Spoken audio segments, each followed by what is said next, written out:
Bonsoir à tous, je suis ravi de vous retrouver pour ce nouveau live startup sur WeSeed. Ce soir, j'ai le plaisir d'accueillir les dirigeants d'e-Bike Labs.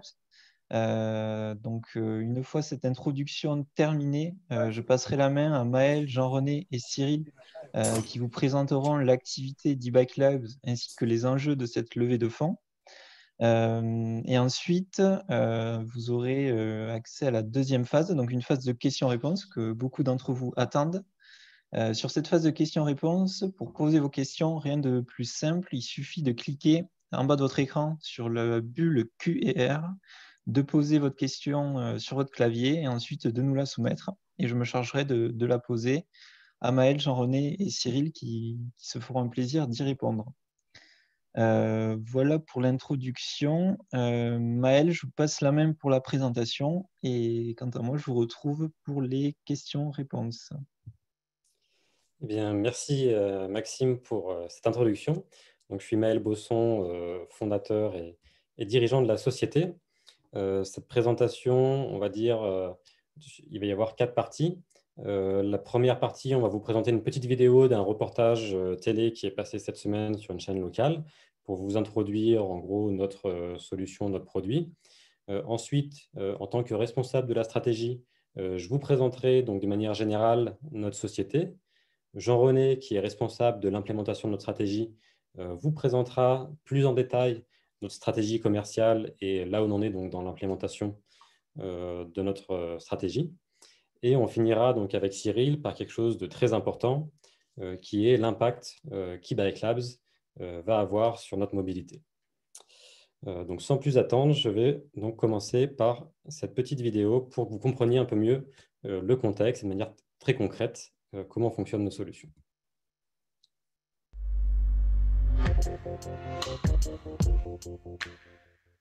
Donc là, j'ai allumé le vélo, je vais me connecter. Dans un monde où tout est connecté, les vélos se doivent de l'être aussi. Mais ce n'est qu'un détail de la technologie d'e-Bike Labs qui s'est donné comme principale mission de rendre les vélos électriques moins chers à la fabrication, moins chers au kilomètre et plus durables. Je devais faire à peu près 25 km par jour en vélo, donc j'ai voulu m'acheter un vélo électrique et je me suis rendu compte, pour caricaturer, qu'il y avait soit des vélos électriques bas de gamme à 500 € qui tombaient en panne au bout de 3 mois, soit des vélos électriques à plus de 2000 € qui étaient inabordables pour moi parce que j'avais un budget d'environ 1000 €. Et donc c'est comme ça que je me suis conçu mon propre vélo électrique. J'ai tout de suite vu qu'il y avait un énorme engouement et beaucoup de gens m'ont demandé de lui en construire un, donc j'en ai construit une trentaine. Mais Maël se rend vite compte que plusieurs soucis sont présents puisque sur 30 vélos, 15 se font voler et les autres posent des problèmes de panne récurrentes. Mais qu'importe, Maël a fait un doctorat en mathématiques et informatique et il s'aperçoit grâce à sa spécialisation que le logiciel et les chiffres peuvent répondre à ces enjeux. Je verrouille et là, même essayez de pousser, vous vous déplacez. Donc là, on voit que ça coince un peu. Donc là, je le déverrouille et si je le déverrouille, vous voyez, ça repart normalement. Avec ce système, pour pouvoir utiliser le vélo après l'avoir volé, il faudrait déjà changer toute la motorisation car ce dernier est directement verrouillé par le moteur. En plus, le vélo ne pourra pas être revalorisé et revendu car il devient inutilisable même comme simple vélo mécanique, ce qui lui donne finalement peu de valeur pour quiconque tenterait d'en tirer profit. Ce qui est vraiment unique chez e-Bike Labs, c'est de remplacer certains composants par le logiciel. Donc comme le capteur de couple, c'est le capteur qui va mesurer la puissance de l'utilisateur sur le pédalier pour générer l'assistance. Donc ça, on n'en a plus besoin, on remplace par un logiciel. Certains capteurs dans le moteur qui vont suivre la température, la vitesse du moteur, on n'en a plus besoin. Et l'antivol physique, comme un cadenas, qu'on peut remplacer par le logiciel aussi. Et ça va permettre de gagner des coûts des composants et réduire le nombre de pannes qui sont associées à ces composants. Pour le moteur, souvent 90% des pannes sont dues à ces capteurs. Après 5 ans depuis sa création, e-Bike Labs compte 15 employés et a pour principaux clients les opérateurs qui déploient des grandes flottes de vélos électriques.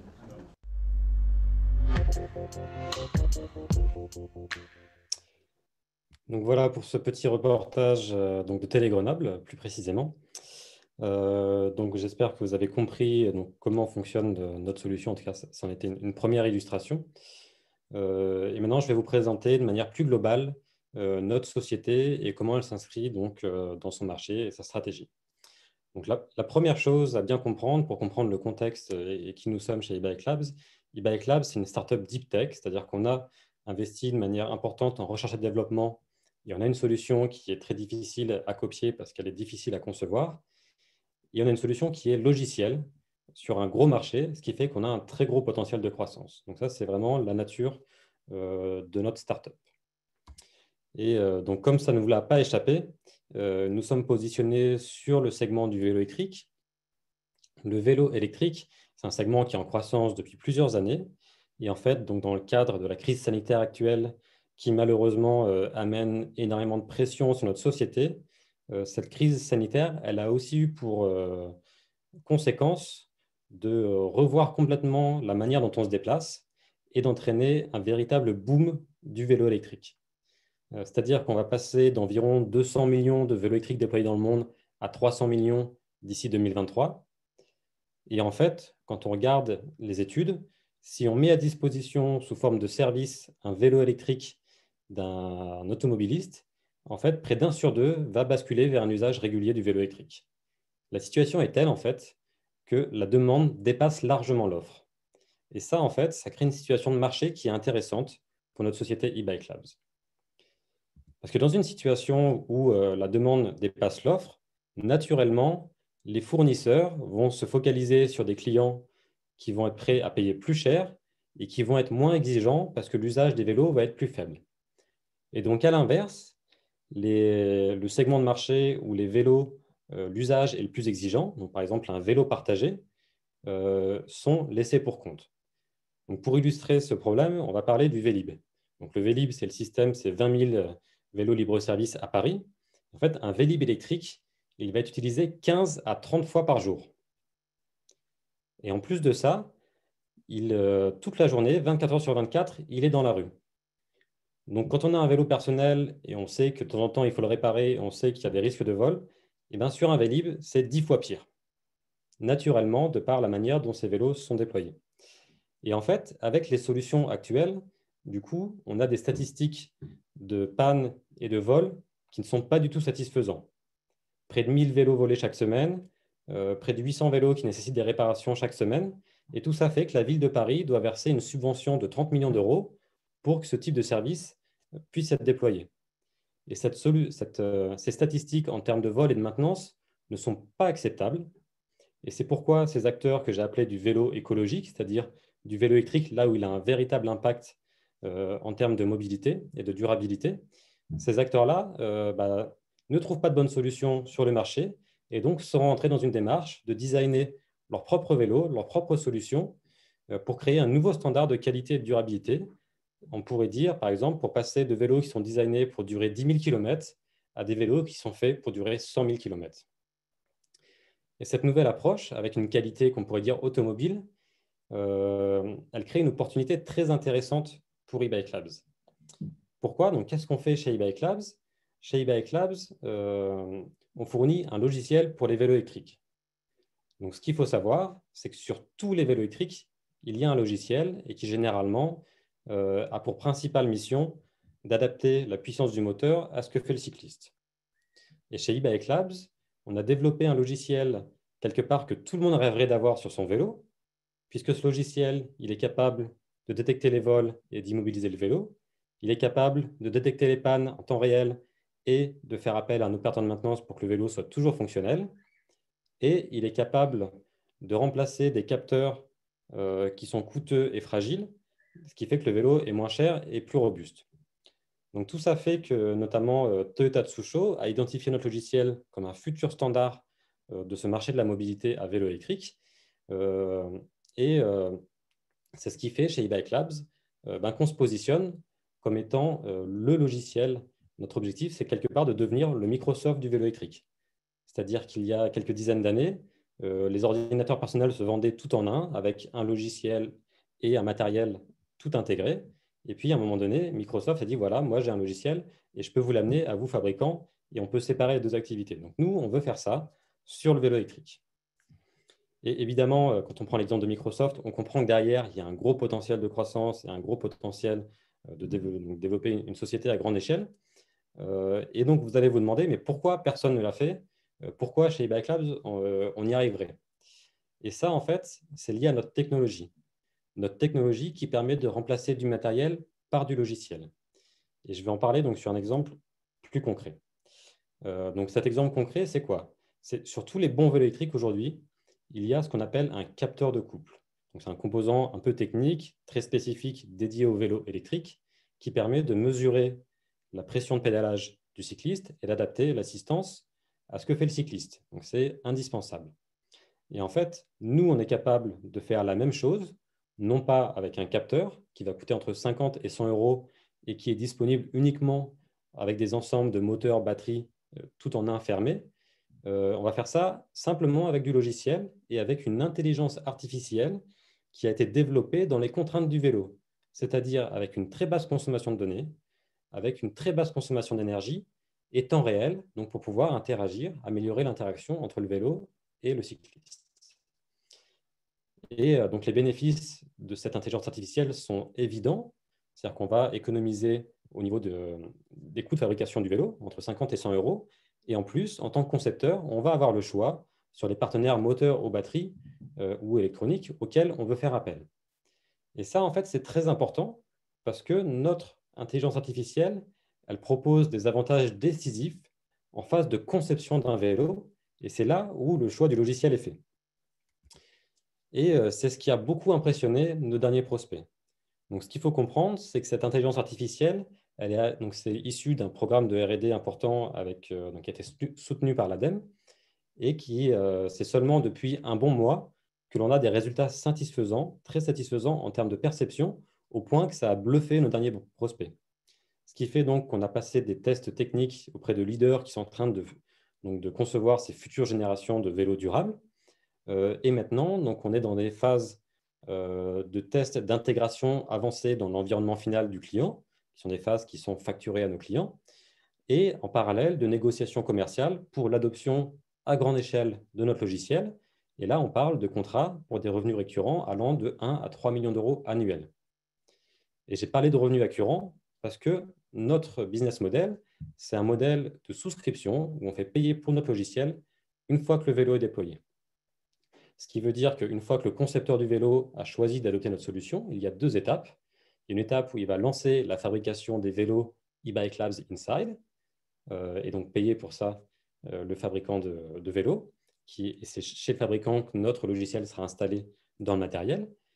Et une fois qu'il va le déployer en tant que marque ou opérateur, c'est à ce moment-là que nous, au moment où notre client a ses revenus, que nous allons pouvoir facturer la souscription à notre logiciel. Et ça, c'est hyper intéressant comme business model parce que ça permet de bénéficier de la croissance de nos clients, ça nous permet d'aller chercher des très gros revenus et c'est ce qu'on voit sur nos projections financières. C'est-à-dire qu'on a l'objectif, de par la traction client actuelle, d'atteindre en 2023 la rentabilité avec environ 2,5 millions d'euros de revenus et dépasser les 30 millions d'euros en 2025. Et ce qui est important, c'est qu'on va pouvoir multiplier par 10 nos revenus en multipliant, entre guillemets, seulement par 3 nos dépenses. Et ça, c'est de par la nature de notre business model qui est software, avec une marge opérationnelle qui est évidemment très importante. L'inconvénient de cette approche, entre guillemets, où on capitalise sur le futur, c'est que pour les années 2021 et 2022, le temps que les vélos soient conçus et soient mis en production, il faut donc que l'on finance la société. Et c'est ce qui nous amène donc avec la levée de fonds et l'opportunité de rentrer au capital présente aujourd'hui sur WeSeed. Donc, pour atteindre cette commercialisation et ce déploiement à grande échelle, nous sommes en train de réaliser un tour de financement global de 1,5 million d'euros, ce qui va nous permettre de renforcer notre portefeuille brevet, donc pour renforcer notre différenciation protégée au moment de notre déploiement à grande échelle. Ce qui va nous permettre, cet argent va aussi nous servir d'un point de vue technique à rendre notre logiciel indépendant de notre matériel, ce qui est aussi nécessaire pour les projets de déploiement à grande échelle à partir de 2023. Et évidemment, l'effort marketing et commercial pour contractualiser avec des leaders de la mobilité. Donc, en termes de roadmap, qu'est-ce que ça donne? En 2021, nous allons contractualiser avec au moins 2 leaders de la mobilité, ce qui fait que ces vélos vont être conçus et mis en production en 2022. Et à ce moment-là, donc, on va mettre en place ce qu'on appelle l'écosystème eBike Labs Inside, c'est-à-dire un écosystème de partenaires qui fournissent des composants moteurs, batteries, qui fonctionnent avec notre logiciel. Et en 2023, on aura donc notre premier déploiement grande échelle avec un produit fortement protégé par des brevets. Et ça ne s'arrête pas là, ça ce n'est quelque part qu'un début, puisqu'ensuite, comme on l'a précisé au début dans notre ambition, notre objectif, c'est d'aller chercher donc, une part de marché importante. On pourra aussi s'étendre à différents segments de marché pour devenir donc la norme logicielle du vélo électrique. Donc voilà pour la présentation globale d'e-Bike Labs. Évidemment, ce sont des ambitions qui sont importantes. Et maintenant, je vais laisser la main à Jean-René pour nous expliquer un peu plus concrètement comment justement on est en train de mettre en œuvre cette stratégie et là où on en est. Merci Maël. Tout d'abord, je vais peut-être me présenter un peu plus en détail pour aussi expliquer l'expérience qui m'a motivé à rejoindre e-Bike Labs dans sa démarche de mise de produits sur le marché. Donc, j'ai rejoint e-Bike Labs il y a à peu près 1 an et demi et à ce moment-là, appelé par le comité stratégique qui voulait renforcer l'aspect, on va dire, commercial et non technique de la société. Comme la plupart des sociétés de haute technologie, e-Bike Labs était très orienté produits, développement et R&D essentiellement. Et donc, rapidement, j'ai poussé pour rééquilibrer un peu les choses et mettre un peu plus de marketing, de vente dans la société, de façon à lui donner la capacité de réellement se mettre sur le marché. L'expérience qui a attiré e-Bike Labs et qui les a amenés à m'appeler, c'est le fait que j'ai une grosse expérience dans le logiciel et le développement de business de type SaaS, donc souscription. Avec chez HP, la mise en place à partir de zéro du business télécom qui a rapporté plus de 1,5 milliard de dollars par an à HP au moment où j'ai passé la main. Et ensuite, une start-up un peu dans le même domaine que j'ai revendue à Gemalto et avec un bon succès, un bon exit. Donc, notre stratégie commerciale, c'est, je me suis rapidement aperçu que le pousser-tirer ou push-pull en anglais était tout à fait applicable chez e-Bike Labs. Et ça tombe bien, c'est une stratégie que j'ai beaucoup pratiquée, qui en gros consiste à aller, bien sûr, à pousser pour le produit, mais pousser une corde, ça ne sert à rien s'il n'y a personne à l'autre bout qui la tire. Donc, chercher aussi l'attraction dans le marché.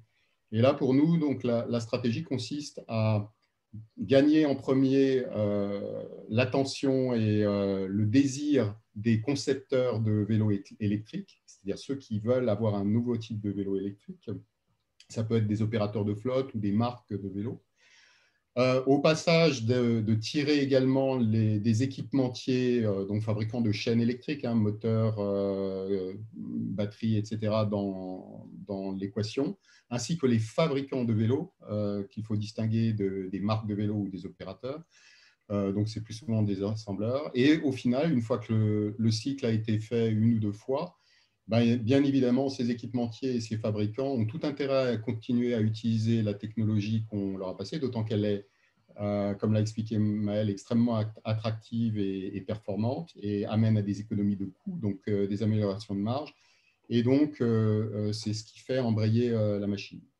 Donc, si on revient peut-être sur le contexte et l'état du marché, comme le disait Maël, la crise du Covid a créé un certain nombre de disruptions qui font que la demande en vélo électrique excède maintenant très largement la capacité mondiale. Et donc, les producteurs, en particulier asiatiques, sont rois.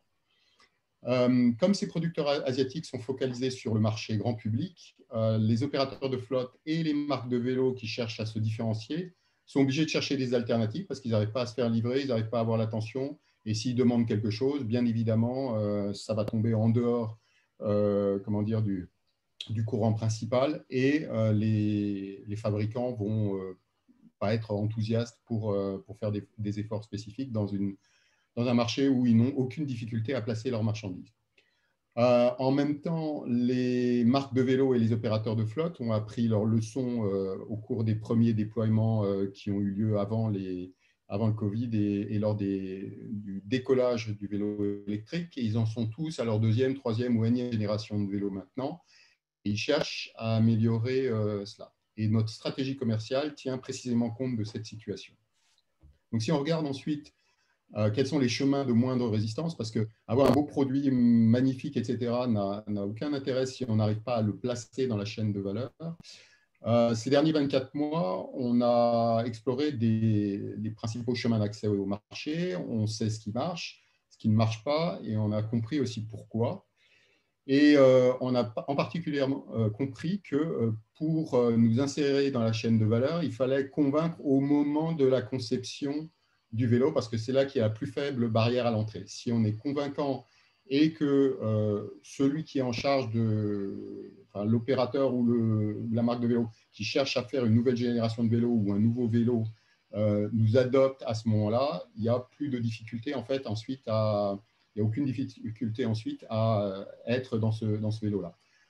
A contrario, si on arrive trop tard ou après coup, si on essaye de se greffer sur des designs existants, c'est beaucoup plus difficile. Il y a la résistance des équipementiers, la résistance des fabricants, et donc ce n'est pas le bon moment pour faire ça. En parallèle, on a depuis plusieurs années développé notre image de marque, notre réputation dans le milieu. On est bien référencé et sur le web et par Micromobility, enfin tous les organes qui font le buzz, la pluie et le beau temps, on va dire, dans le domaine du vélo électrique. Et on reçoit plus de 4 nouveaux prospects spontanés par mois sans lever le petit doigt. Et en fait, c'est volontaire en ce moment parce qu'on n'a pas la capacité de traiter plus que ce qu'on a déjà dans le tuyau commercial. Et nous sélectionnons uniquement ceux qui sont en début de conception. Donc, les gens qui arrivent avec des vélos déjà faits ou est-ce que vous pouvez me greffer votre produit sur mon vélo? On a tendance à, bien sûr, on répond poliment, on écoute, mais on sait que de toute façon, ça va être difficile de faire ce genre de choses. Et donc, on préfère se focaliser sur ceux qui sont au début de cette conception de nouveaux vélos et de chaînes électriques. Donc, voilà pour l'essentiel de la stratégie commerciale. Je pourrais élaborer pendant les questions-réponses, en particulier sur les temps de cycle et ce genre de choses. Mais avant ça, je voulais peut-être aussi insister sur le fait que pour exécuter cette stratégie, nous avons une équipe qui est vraiment ce qu'on peut qualifier d'équipe de rêve ou équipe parfaite pour exécuter. Depuis maintenant, on va dire 6 mois à peu près, on a recruté donc toute une série d'entrepreneurs en série, à la fois à la technique, évidemment à la direction opérationnelle, et aussi dans notre comité stratégique. On a une commerciale de choc que vous avez vue sur la vidéo, Laura, et donc on a des expériences extrêmement prouvées, une motivation et une endurance sans faille qui va nous permettre d'exécuter.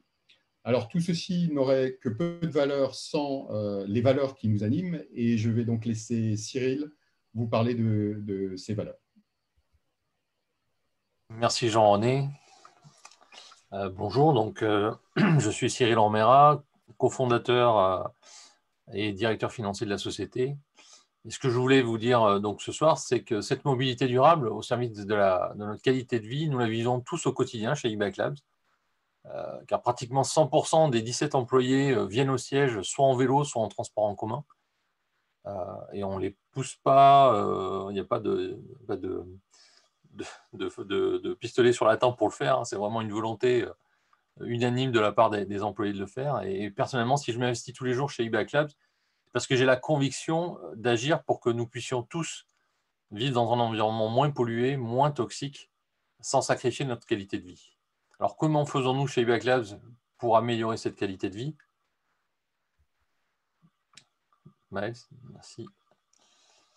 Eh bien, tout simplement en permettant aux opérateurs d'économiser un peu plus de 500 € par an et par vélo, de l'étape de la conception à son usage, ce qui permettra aux opérateurs d'être plus rentables, plus rapidement, et donc de déployer plus vite, plus de vélos électriques. 500 € économisés par an et par vélo, c'est la possibilité de doubler le nombre de vélos disponibles pour ces flottes, en 3 ans, et donc un vrai impact sur la réduction du trafic.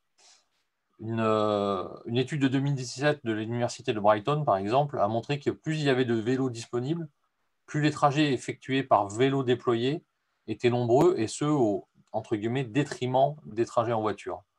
Donc le doublement d'une flotte en 3 ans permettrait ainsi une baisse corrélée de moins 25% des trajets en voiture, mais aussi une baisse importante des émissions de CO2 ou d'autres polluants. Vous l'avez compris, notre objectif, c'est donc de permettre le déploiement de ces flottes de vélos électriques partout dans le monde, et c'est parce que nous allons faire gagner de l'argent à ces opérateurs que cela sera possible. L'usage des vélos électriques a donc un impact positif sur l'environnement, mais il a aussi des effets bénéfiques pour la santé. Alors, il ne nous a pas échappé que ces derniers mois, les ventes de VAE ont explosé, Maëlle en a parlé, et le pic d'usage des flottes de VAE est proche de celui observé lors de périodes de grève, par exemple. On peut parler d'un véritable engouement pour le vélo électrique. Et c'est une bonne nouvelle, car le vélo électrique répond à 3 enjeux majeurs de santé publique. Premier enjeu, la distanciation physique, que l'on nous demande de respecter en cette période de Covid, bien évidemment. Un deuxième enjeu, c'est l'activité physique quotidienne, qui est source de meilleure santé. L'usage du vélo électrique, permet une pratique régulière d'une activité physique. Tout cela, finalement, en partant de chez soi, en se rendant au travail, et c'est démontré par de nombreuses études scientifiques. Et puis, un troisième point, c'est que le vélo électrique a un côté complètement inclusif. Il s'adresse à tous, aux hommes, aux femmes, aux plus jeunes, aux plus âgés, aux personnes qui sont en périphérie des villes, aux urbains, car on peut effectivement aller plus loin et plus vite en vélo électrique. Cependant, pour relever ces défis environnementaux et de santé publique, il va falloir lever un gros frein. Et ce frein, c'est notre dépendance en matière de R&D vis-à-vis des fournisseurs asiatiques. En effet, pour que cette révolution des transports puisse se faire, il faut que nos clients puissent développer des services au profit des usagers. Les contrôleurs que nous fournissons à nos clients sont des boîtes noires qui leur interdisent finalement de développer les services que les opérateurs ou les usagers sont en droit d'attendre. Et ce que nous voulons faire, c'est ouvrir cette boîte noire et libérer tout le potentiel d'usage et de services que les clients sont en droit d'attendre.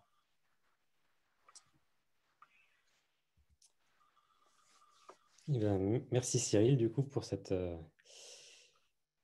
point d'information sur nos futurs impacts. Donc, comme vous l'avez compris, je pense, lors de cette présentation, donc chez eBike Labs, on a un beau produit, un produit qui est intéressant. On a une bonne vision de notre marché, une stratégie d'accès au marché très sophistiquée, en tout cas qui est en très bonne voie. Et cet impact qui est extrêmement important en termes de motivation et en termes de facteurs de succès pour la suite, parce qu'on peut vraiment améliorer la qualité de vie dans nos villes. Et ce par quoi je voulais finir, et qui est extrêmement important pour comprendre en fait notre motivation, comprendre pourquoi on va réussir et comprendre le véritable enjeu de cette levée de fonds, c'est qu'en fait, cet impact, ce n'est pas que des slides. Cet impact, c'est ce qu'on vit chez eBike Labs depuis 5 ans à une échelle locale par les un peu plus de 500 vélos qui intègrent notre technologie. C'est-à-dire que parce que eBike Labs existe, aujourd'hui, dans certains vélos, là où il y avait de l'électronique asiatique et du logiciel asiatique avant, il y a maintenant de la technologie française. Parce que eBike Labs existe, aujourd'hui, il y a des cas d'usage où le vélo électrique n'était pas possible avant, et il y a des personnes qui ont abandonné l'usage de la voiture au profit de leur vélo, parce qu'on rend possible des usages plus intensifs, plus exigeants. Et finalement, ce qui est aussi très important, c'est parce que eBike Labs existe, et on a participé à des études de santé, des personnes qui étaient déconditionnées physiquement parce que des parcours de vie avec des accidents de santé ont pu, alors qu'ils qu'ils ne le soupçonnaient absolument pas, ont pu réintégrer une activité régulière, une activité physique régulière, améliorer leur santé et largement améliorer leur qualité de vie. Donc, tous ces petits feedbacks qu'on a à une échelle locale, par nos déploiements, par nos clients actuels, évidemment, chez eBike Labs, ça nourrit une motivation qui est énorme. Et l'enjeu de cette levée de fonds, c'est de passer de cet impact local qu'on a pu constater. On a pu constater que la technologie a un vrai impact pour développer le vélo électrique là où il est le plus utile. Et l'enjeu de cette levée de fonds, c'est passer de cet impact local à un impact global. Merci pour votre attention. Super, merci Maël, Jean-René, Cyril pour cette présentation très, très complète, très détaillée. On a d'ailleurs pas mal de questions en attente. Ok, donc on va commencer tout de suite. Alors, je vous lis les questions. On va peut-être commencer par une question qui a été répondue par Jean-René, mais voilà, je vais la poser pour que tout le monde puisse profiter de la réponse. Alors, c'est une question de Jean-Luc. Voici la question. Le système est-il adaptable au VAE lambda du particulier, voire une petite flotte d'entreprise qui n'est pas un libre service? Du coup, comme j'ai répondu à Jean-Luc, je vais faire un peu la même réponse et élaborer là-dessus. Donc, oui, on a d'ailleurs un assembleur, enfin, qui fait des vélos, on va dire custom, qui s'appelle Cyclo-Living, qui utilise nos produits et qui les monte sur des différents types de vélos. Donc, c'est possible. Mais dès le départ, j'insiste sur le fait que ce n'est pas franchement notre cible commerciale principale, tout simplement parce que l'effort à faire pour développer ce type de marché est à peu près le même que celui à faire pour développer des gros acteurs, enfin, une relation commerciale avec des gros acteurs qui vont avoir du volume et donc un effet d'échelle. Et donc, on se focalise actuellement beaucoup plus sur ces gros acteurs que sont soit les fabricants de vélos, on va dire, de grande réputation, sans donner trop de pistes avec qui on travaille. On pourrait citer des gens comme Van Moof, Angel, Cowboy ou des gens comme ça. Soit des opérateurs de flotte qui conçoivent leurs vélos. C'est ça nos cibles actuelles. Et donc, pour revenir à la question, oui, c'est possible. En fait, on propose aussi un autre modèle de travail qui est beaucoup plus flexible et justement qu'on utilise avec nos cibles et où on se positionne vraiment en partenaire pour le logiciel embarqué, donc le firmware pour ces clients-là. Et on peut donc, pour ces clients-là, leur apporter de la fonctionnalité supplémentaire à façon, ce qui est d'ailleurs une demande de ces clients. En fait, ils sont tous là à nous dire nos fournisseurs asiatiques ou traditionnels ne sont pas capables de nous suivre dans nos demandes. Et nous, on cherche de la flexibilité pour nous différencier et pour faire des choses un peu spéciales. Et on cherche un logiciel de contrôle du moteur qui est ouvert et c'est précisément ce que l'on fait. Voilà, donc j'espère avoir répondu à la question. Pour résumer, peut-être, ça sera surtout possible en 2023 lorsqu'en effet des grandes marques intégreront notre technologie et qui sont donc dans des vélos qui sont en train d'être conçus actuellement avec des objectifs, des niveaux d'exigence plus importants, ce qui fait que ça nous amène vers eux. Ok, on va poursuivre avec une question de Pascal. Travaillez-vous avec Prama Industries, également présent chez WeSeed, alors financé chez WeSeed il y a quelques années? Alors, donc on a pu échanger avec Pragma et d'ailleurs, en fait, Laura, notre commerciale, travaillait donc sur des projets de déploiement de flotte de vélos à hydrogène précédemment. Donc, on a un lien, on va dire, assez privilégié et particulier. Donc, pour l'instant, je ne peux pas vraiment en dévoiler plus sur ces interactions. Je peux simplement dire qu'en effet, c'est un type d'acteur qui va s'intéresser de près à ce qu'on fait parce qu'on correspond tout à fait aux enjeux de ce type de société. Ok, on va continuer. Bon, je vais prendre les questions dans l'ordre. Alors, une question d'Eric. Bonjour à tous et d'abord un grand merci pour cette possibilité d'interagir en direct. Dans quelle mesure un client qui a signé sur votre produit pourra facilement basculer sur un produit concurrent? Dit autrement, dans quelle mesure verrouillez-vous vos clients avec vos softs?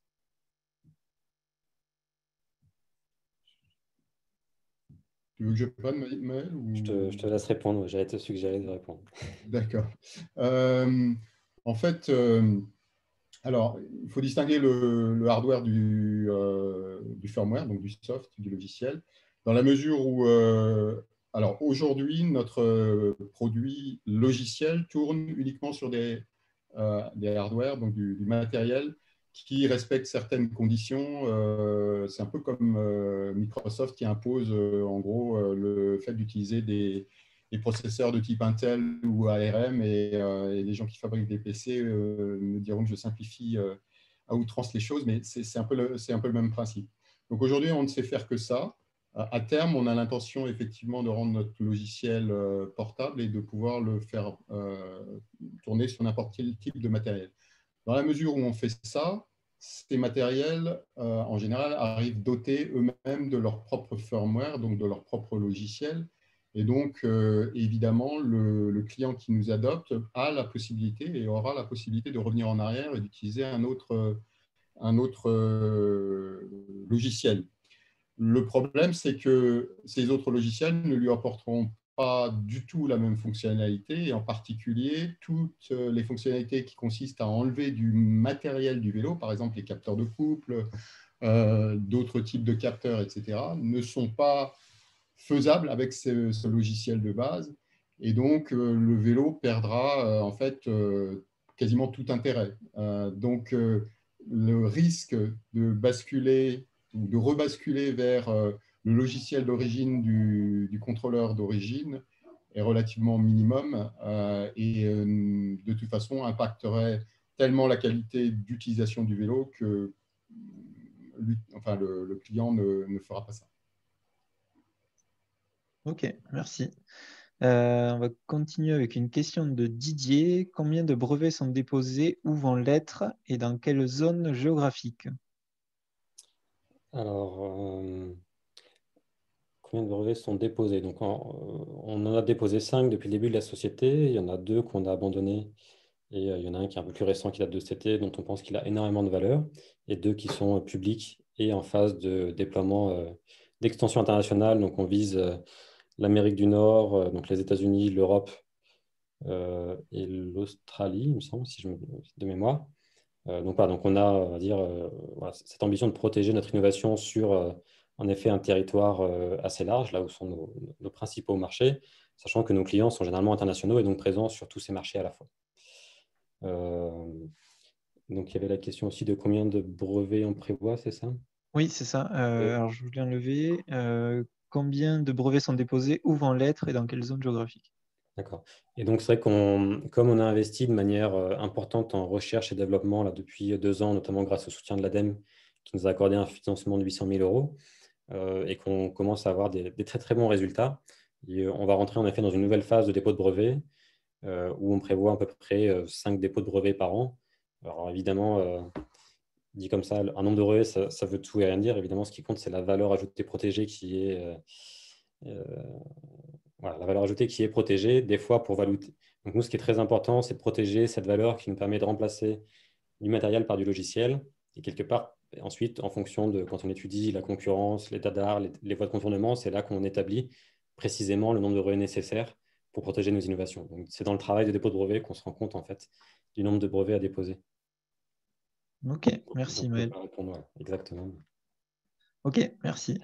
Je vais continuer avec une question de Jean-Marc. Un risque de piratage de votre logiciel pour débloquer le vélo est-il envisageable?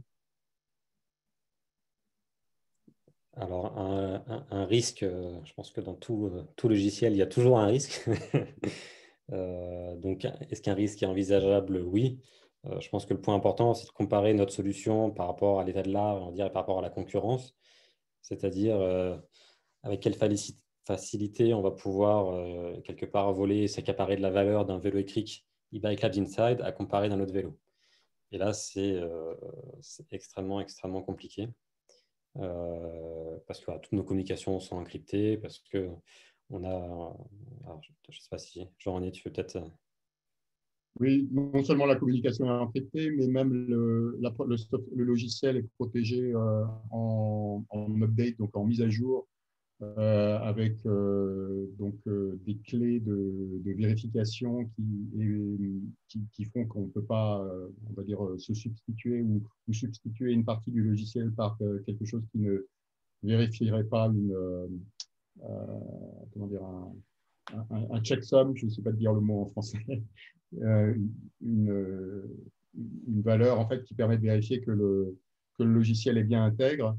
Par ailleurs, effectivement, le logiciel est authentifié et autorisé mutuellement par les autres organes du vélo. Ça devient un peu la norme maintenant dans le vélo électrique, ce qui fait qu'il n'accepte pas de communiquer avec des choses qui ne sont pas comment dire, pré-câblées, pré-autorisées pour lui. Il faut voir quand même que la communication avec le monde extérieur, donc ce qu'on appelle l'IoT, la communication du vélo avec le reste du monde, n'est pas une chose qui est prise en charge par notre logiciel. Nous ne faisons pas d'IoT.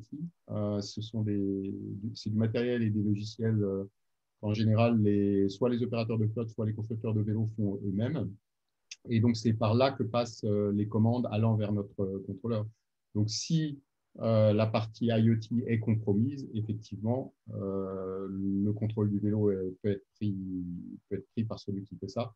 De la même manière que c'est la même chose dans une voiture ou dans n'importe quel autre système. Ok. Ok, on va continuer avec une question de David. Vous croyez donc à une énorme croissance du free floating? Je vais prendre peut-être celle-là. Alors, il faut bien voir que le free floating. Alors, les opérateurs de flotte et le free floating sont deux choses différentes, puisque le free floating est un sous-ensemble des flottes de vélos. Et il faut voir aussi que notre marché ne consiste pas juste en les opérateurs de flotte. Il se trouve que c'est une cible très privilégiée pour nous parce qu'il y a du volume, de la croissance et donc, en une seule opération commerciale, on peut arriver rapidement à faire du chiffre et du développement. Mais ce n'est pas notre seule cible. Je citais des fabricants de vélos un peu haut de gamme ou milieu de gamme avec qui on travaille et qui ont des volumes largement comparables également. Le free floating, par rapport le fait d'avoir des vélos qui ne sont pas sur des stations fixes, par rapport aux vélos en station fixe, type ceux que fait Vélib à Paris, ça dépend un peu d'abord des pays et des cultures dans les différents pays. Il y a des pays où ça marche très bien, ça nécessite quand même un peu de discipline de la part des utilisateurs, des pays où, au contraire, il y a des pays au contraire où le free floating est un peu moins bien vu parce que les utilisateurs sont un peu moins ordonnés dans le placement des vélos. Nous, on n'a pas vraiment de religion à ce sujet. On croit beaucoup au vélo partagé. Donc ça, c'est quelque chose de très important pour nous. D'une part parce qu'il y a du volume d'un point de vue commercial et d'autre part parce que ça participe à notre vision qui est de faciliter le transport urbain, de rendre les mouvements en ville beaucoup plus fluides. Et évidemment, ce type de système, de service, sert cet objectif. Ok, merci Jean-René. On va poursuivre avec une question de Jacques. J'ai un vélo équipé d'un kit Golden Motor depuis plus de 12 ans.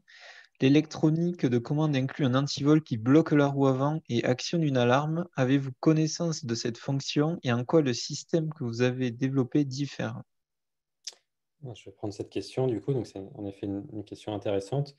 Donc ce système de blocage, on va dire par la roue, il existe et notamment il est très visible sur les trottinettes qui sont assez visibles dans les villes depuis quelques temps.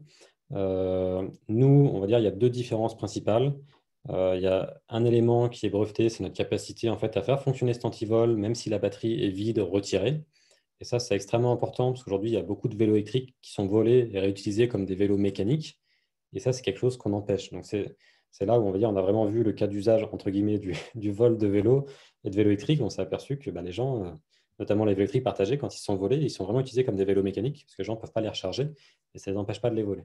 Avec notre système, comme le vélo est inutilisable, que la batterie soit vide, retirée, etc., c'est encore plus efficace comme antivol. Et l'autre élément, c'est lié à la sûreté de notre système. Parce qu'en fait, on a conçu notre logiciel de manière à être sûr que ce type d'antivol, par exemple, ne s'active pas en roulant. Ça, c'est des accidents qu'il y a eu sur les trottinettes où il y a eu le système qui a redémarré et qui s'est mis en mode blocage de manière spontanée, qui a créé des accidents graves.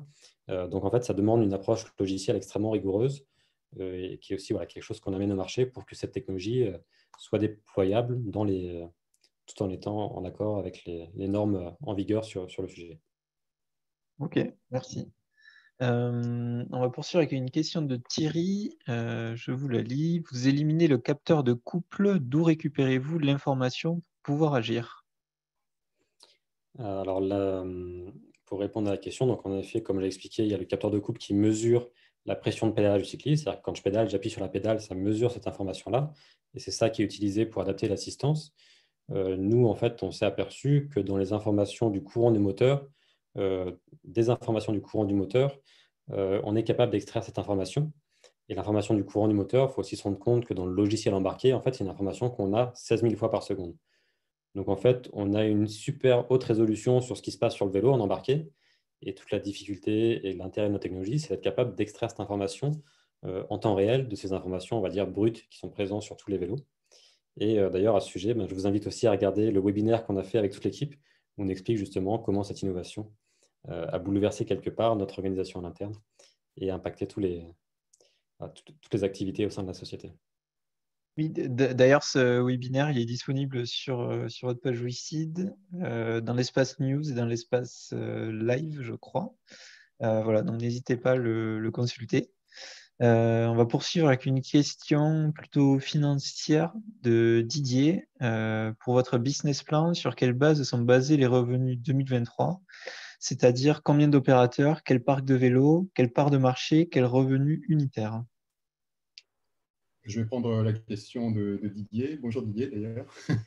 Euh, pour, pour 2023, donc en fait, on a déjà tout dans le tuyau.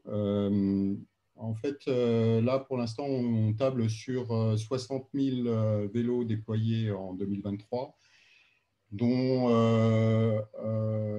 qui se font sur uniquement deux opérateurs, mais un fabricant, une marque plus exactement, et un opérateur. Avec une majorité des vélos d'ailleurs passant par le fabricant qui a déjà des volumes établis de cet ordre de grandeur, hein, plus de 40 000 vélos par an l'année prochaine, en 2021, et donc qui devra largement dépasser ces chiffres-là à lui tout seul. Donc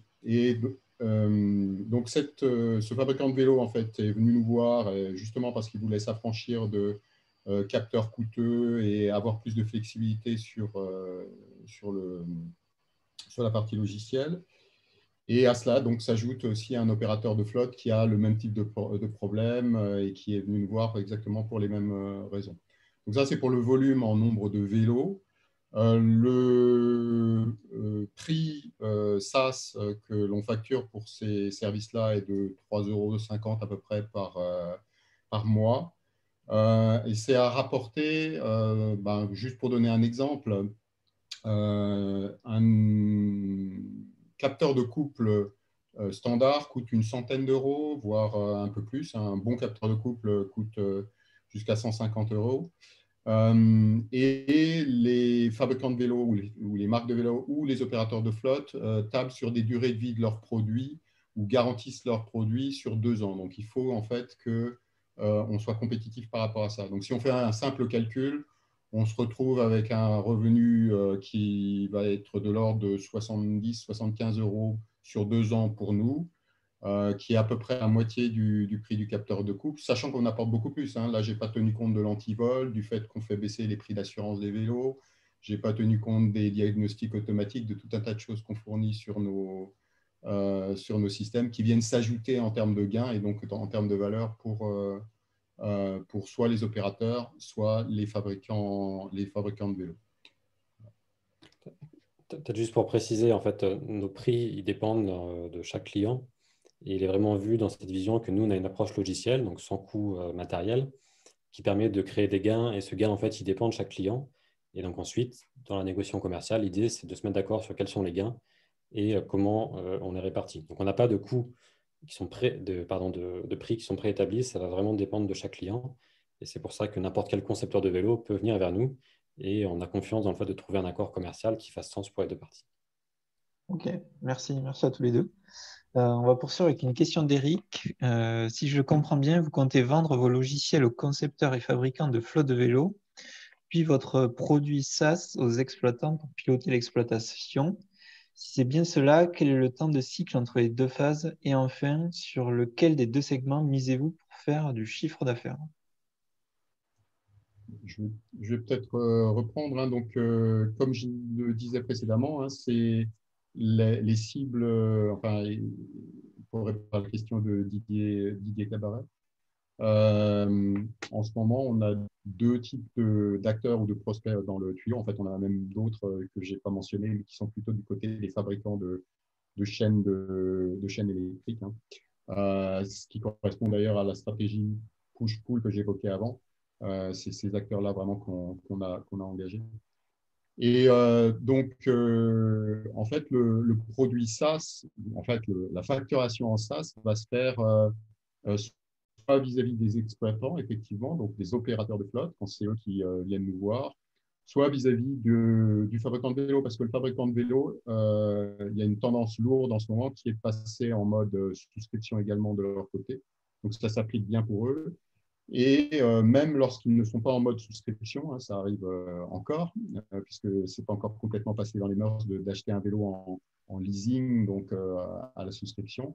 On peut en fait s'arranger pour que la souscription corresponde à la durée de vie du vélo en termes de garantie fournie par le fabricant. Donc, c'est lui en réalité qui va être facturé, ce fabricant, et qui va pas réellement opérer le vélo, puisque en fait, le logiciel qui permet d'opérer le vélo sera donné à l'utilisateur final.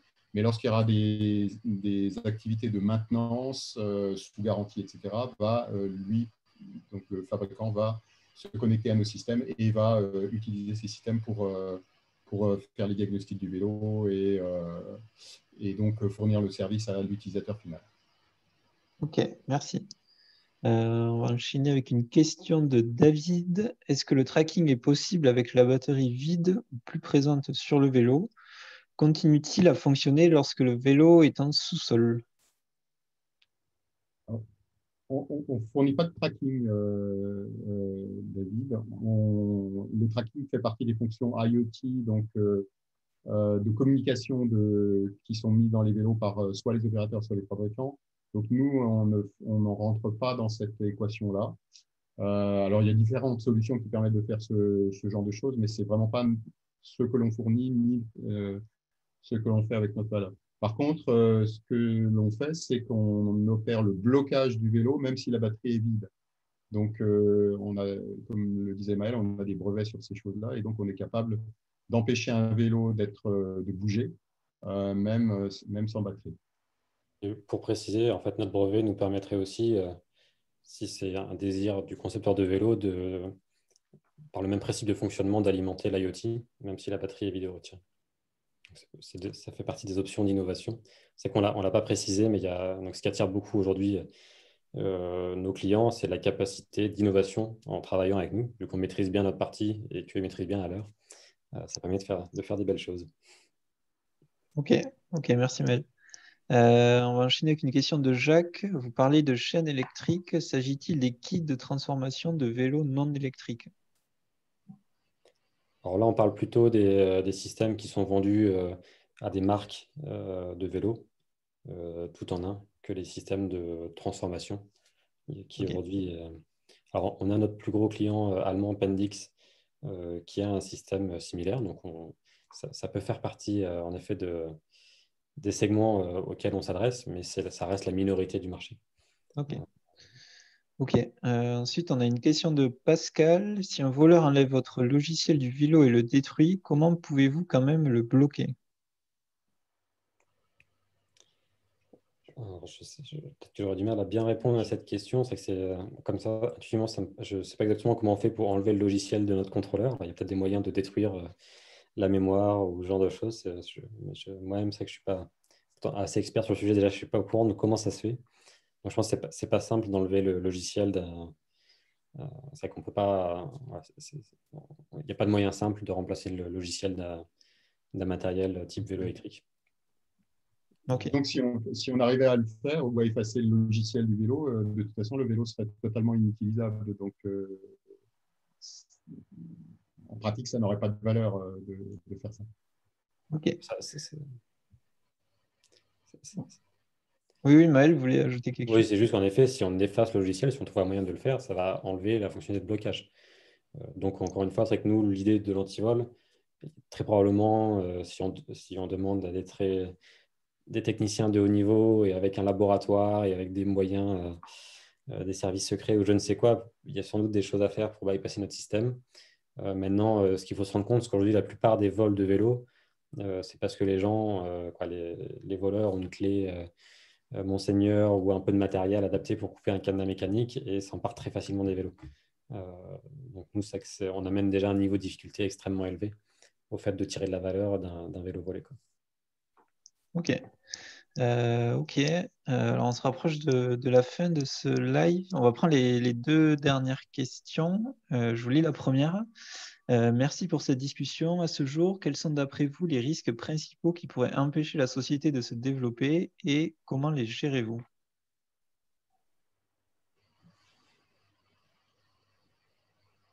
Je peux prendre, Maël, puis tu rajouteras éventuellement.